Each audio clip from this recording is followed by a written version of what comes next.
Tariff के बीच भारत ने निकाल लिया अपना परमाणु मिसाइलों का जखीरा।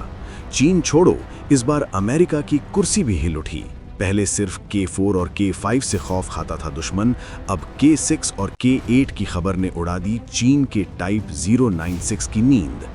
13,500 टन का वो पानी का दैत्य हो रहा तैयार, जिसके 16 मिसाइल ट्यूब्स से निकलेगी ऐसी आग जो दुनिया के किसी भी कोने को बना देगी राख का ढेर। 12,000 किलोमीटर की मारक क्षमता और आवाज से 7 गुना तेज रफ्तार, भारत ने तैयार कर लिया है वो अदृश्य वज्र जो अंतरिक्ष से गिराएगा मौत।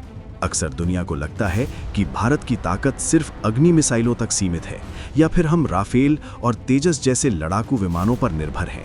लेकिन सच्चाई तो समंदर की उन अंधेरी गहराइयों में छिपी है जहां सूरज की रोशनी भी नहीं पहुंचती। जब दुनिया भारत की K4 और K5 मिसाइलों की सफलता पर चर्चा कर रही थी, ठीक उसी वक्त हमारे वैज्ञानिकों के दिमाग में एक ऐसा खाका तैयार हो रहा था जो भविष्य के युद्धों का नक्शा ही बदल देगा। ये खबर कोई मामूली डिफेंस अपडेट नहीं है, बल्कि ये उस लॉन्ग टर्म रोड मैप का खुलासा है जिसने पेंटागन से लेकर चीन की पीपल्स लिबरेशन आर्मी के हेडक्वार्टर तक में सन्नाटा पसार दिया है। ये कहानी सिर्फ एक मिसाइल की नहीं है, बल्कि उस एलीट क्लब के दरवाजे को लात मारकर खोलने की है जहां अब तक सिर्फ अमेरिका और रूस जैसे देशों का कब्जा था।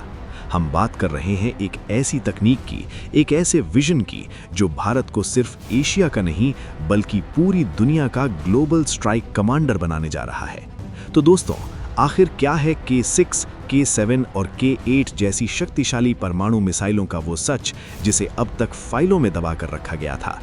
क्यों S5 क्लास की पनडुब्बियों को समुद्र का बाहुबली कहा जा रहा है? और कैसे ये नए हथियार चीन की उस स्ट्रिंग ऑफ पर्ल्स नीति को कांच की तरह चकनाचूर कर देंगे? हम आपको बताएंगे इस खुफिया प्रोजेक्ट की पूरी कहानी। तो बने रहिएगा वीडियो पर और इस संबंध में आपके जो भी विचार हों कमेंट में लिखकर जरूर बताइएगा। इस महाविनाशक रोड मैप को समझने से पहले आपको ये समझना होगा कि भारत ने अचानक गियर क्यों बदला है। अब तक हमारी रणनीति डिफेंसिव थी, यानी बचाव की। K4 मिसाइल, जिसकी मारक क्षमता करीब 3,500 किलोमीटर है, उसने हमें पाकिस्तान और आधे चीन तक पहुंचने की ताकत दी। फिर आई K5, जिसने 5,000 किलोमीटर की रेंज के साथ पूरे चीन को हमारी जद में ला खड़ा किया। लेकिन 2025 का ये नया भारत जानता है कि दुश्मन सिर्फ सीमा के उस पार नहीं बैठा है, बल्कि वो समंदर में अपनी जड़ें जमा रहा है। चीन अपनी टाइप 096 पनडुब्बियों और JL3 मिसाइलों के साथ हिंद महासागर में अपनी दादागिरी दिखाने की कोशिश कर रहा था। उसे लगा कि भारत की K5 मिसाइल ही आखिरी पड़ाव है और इसके आगे भारत की सोच नहीं जा पाएगी। बस यहीं पर ड्रैगन से सबसे बड़ी चूक हो गई। भारतीय रक्षा अनुसंधान और विकास संगठन DRDO ने खामोशी से K5 के आगे की दुनिया देख ली थी। K4 और K5 तो महज एक झांकी थी, असली खेल तो अब शुरू होने वाला है। भारत ने ये तय कर लिया है कि हमें ऐसी ताकत चाहिए जो ना सिर्फ चीन के हर शहर को निशाना बना सके, बल्कि ज़रूरत पड़ने पर दुनिया के किसी भी कोने में छिपे दुश्मन को, चाहे वो दक्षिण चीन सागर हो या अटलांटिक महासागर, वहां जाकर उसे धूल चटा सके। ये बदलाव सिर्फ हथियारों का नहीं, बल्कि भारत की उस मानसिकता का है जो अब रीजनल पावर यानी क्षेत्रीय ताकत से उठकर सुपर पावर बनने की हुंकार भर रही है। अब आते हैं उस खबर पर जिसने बड़े बड़े रक्षा विशेषज्ञों के होश उड़ा दिए हैं। रिपोर्ट्स और सूत्रों के मुताबिक DRDO अब K5 से आगे बढ़कर K6 पर काम तेज कर चुका है। ये कोई साधारण मिसाइल नहीं है। जहां K5 की रेंज 5,000 किलोमीटर है, वहीं K6 को 6,000 से 8,000 किलोमीटर की मारक क्षमता वाला बताया जा रहा है। इसे सरल भाषा में समझिए, अगर भारत की पनडुब्बी बंगाल की खाड़ी में या हिंद महासागर के अपने सुरक्षित गढ़ में भी बैठी हो, तो भी ये मिसाइल बीजिंग, शंघाई और यहाँ तक कि सुदूर पूर्व के चीनी सैन्य अड्डों को पलक झपकते ही मलबे में बदल सकती है। K6 की सबसे बड़ी खासियत इसकी MIRV तकनीक होगी, यानी एक ही मिसाइल के अंदर कई सारे परमाणु वॉरहेड्स। जब ये मिसाइल अंतरिक्ष से वापस धरती की तरफ गिरेगी तो ये कई हिस्सों में बंट जाएगी और एक साथ दुश्मन के कई शहरों या सैन्य ठिकानों को निशाना बनाएगी। चीन का मिसाइल डिफेंस सिस्टम अगर एक को रोकेगा तो बाकी 3 उसे तबाह कर देंगे। इतना ही नहीं, K6 का वजन और पेलोड क्षमता K5 से कहीं ज्यादा होगी। ये 3 चरणों वाली 3 स्टेज ठोस ईंधन से चलने वाली मिसाइल होगी, जिसकी रफ्तार हाइपरसोनिक होगी, यानी आवाज से कई गुना तेज। सोचिए, एक ऐसी मिसाइल जो पानी के नीचे से निकलती है, अंतरिक्ष में जाती है और फिर उल्का पिंड की तरह दुश्मन पर बरसती है। इसका काट फिलहाल दुनिया के किसी भी मौजूदा डिफेंस सिस्टम के पास नहीं है। K6 का विकास ये साफ संकेत है कि भारत अब न्यूनतम परमाणु प्रतिरोध की नीति से आगे बढ़कर विश्वसनीय और भारी प्रतिरोध की तरफ बढ़ रहा है। लेकिन एक भारी भरकम तलवार को चलाने के लिए एक मजबूत कलाई की भी जरूरत होती है। K6, K7 और K8 जैसी विशालकाय मिसाइलों को हमारी मौजूदा अरिहंत क्लास की पनडुब्बियां नहीं दाग सकती। अरिहंत क्लास थोड़ी छोटी है और इसमें मिसाइल ट्यूब्स की संख्या भी कम है।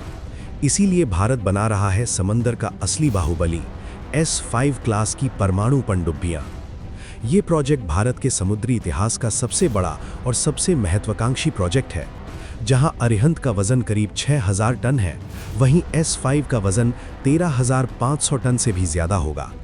ये आकार में लगभग दोगुनी होगी। इसमें 4 नहीं, 8 नहीं, बल्कि पूरे 12 से 16 मिसाइल ट्यूब्स होने की संभावना है। इसका मतलब है कि एक S5 पनडुब्बी अपने साथ 16 K6 या K8 मिसाइलें लेकर चल सकती है। अगर हर मिसाइल में 4 से 5 वॉरहेड भी हुए तो एक अकेली पनडुब्बी दुश्मन के 60 से 80 ठिकानों को एक साथ खत्म करने की ताकत रखेगी। ये पनडुब्बी महीनों तक पानी के नीचे रह सकेगी बिना सतह पर आए। इसकी स्टील्थ तकनीक इतनी उन्नत होगी कि दुश्मन के सोनार इसे व्हेल मछली समझने की गलती कर बैठेंगे। S5 क्लास की पनडुब्बियां जब भारतीय नौसेना में शामिल होंगी तो हिंद महासागर में शक्ति का संतुलन पूरी तरह से भारत के पक्ष में झुक जाएगा। ये केवल एक जहाज नहीं, बल्कि पानी के नीचे तैरता हुआ एक अभेद्य किला होगा, जिसे भेदना किसी भी विदेशी ताकत के लिए लगभग नामुमकिन होगा। कहानी यहीं खत्म नहीं होती। DRDO का विजन 2030 या 2035 पर नहीं रुकता। जो जानकारी सामने आ रही है, उसके मुताबिक रोड मैप में K7 और K8 का भी जिक्र है। ये वो हिस्सा है जो किसी विज्ञान गल्प फिल्म जैसा लगता है, लेकिन ये हकीकत बनने की राह पर है। K7 की रेंज 10,000 किलोमीटर के आसपास होने का अनुमान है और K8 की रेंज 12,000 से 13,000 किलोमीटर तक जा सकती है। अगर ये सच साबित होता है तो भारत के पास पानी के नीचे से छोड़ी जाने वाली ICBM होगी, जो दुनिया के किसी भी कोने को अपनी जद में ले सकेगी। 12,000 किलोमीटर की रेंज का मतलब है कि भारत को दुश्मन के करीब जाने की ज़रूरत ही नहीं है। हम अपने घर में, अपने सुरक्षित जल क्षेत्र में बैठकर भी दुनिया की किसी भी महाशक्ति की आंख में आंख डालकर बात कर सकेंगे। K8 जैसी मिसाइलें भारत को अमेरिका, रूस और चीन की उस कतार में सबसे आगे खड़ा कर देंगी जिनके पास ग्लोबल स्ट्राइक कैपेबिलिटी है। ये उन देशों के लिए एक स्पष्ट चेतावनी होगी जो अब तक अपनी भौगोलिक दूरी का फायदा उठाकर भारत को हल्के में लेते थे। K7 और K8 का विकास भारत की संप्रभुता की वो गारंटी होगा जिसके बाद कोई भी देश भारत की तरफ टेढ़ी नज़र से देखने से पहले 100 बार नहीं 1000 बार सोचेगा। ये तकनीक भविष्य में अंतरिक्ष युद्ध और उपग्रह रोधी अभियानों में भी काम आ सकती है, जिससे भारत की सुरक्षा अंतरिक्ष तक अभेद्य हो जाएगी। भारत के इस आक्रामक रुख ने अंतर्राष्ट्रीय बिरादरी में हलचल मचा दी है। सबसे ज्यादा बेचैनी चीन में है। अब तक चीन अपनी नौसेना को तेजी से बढ़ा रहा था और हिंद महासागर में अपने जासूसी जहाज भेज रहा था, लेकिन K सीरीज के इस विस्तार और S5 पनडुब्बियों की खबर ने उसकी पूरी रणनीति पर पानी फेर गया है। चीन जानता है कि अगर भारत के पास 8,000 से 12,000 किलोमीटर वाली मिसाइलें आ गईं तो उसकी तथाकथित सुरक्षित पनाहगाहें खत्म हो जाएंगी। अब तक वो सोचता था कि भारत की मिसाइलें उसके पूर्वी तट के औद्योगिक शहरों तक शायद ना पहुंच पाएं, लेकिन K6 ने उस भ्रम को तोड़ दिया है। वहीं अमेरिका और पश्चिमी देश भी भारत की इस प्रगति को बहुत बारीकी से देख रहे हैं।